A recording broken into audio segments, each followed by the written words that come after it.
Ramannapeta HO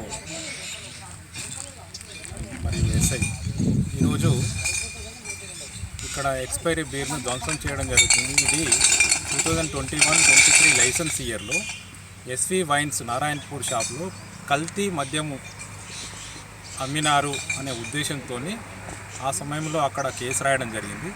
ఆ case రాసిన తదుపరి అందులో ఉన్నటువంటి బీర్ ఎక్స్పైర్ అయినటువంటి సందర్భంగా ఈరోజు తీసుకొచ్చి మధ్యవర్తుల సమక్షంలో అధికారుల యొక్క ఆదేశాల మేరకు ఇక్కడ నారాయణపూర్ అవుట్స్కట్స్లో డంపింగ్ యార్డ్లో వాటిని ధ్వంసం చేయడం జరుగుతుంది.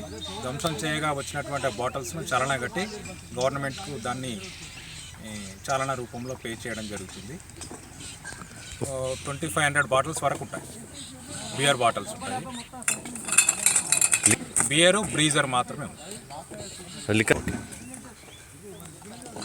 గతంలో దాంట్లో సీజ్ చేసినటువంటి లిక్కరు అది రామన్నపేట స్టేషన్కి తీసుకెళ్ళి తదుపరి ఆదేశాల మేరకు దానిని కూడా డిస్పోజ్ చేయడం జరుగుతుంది.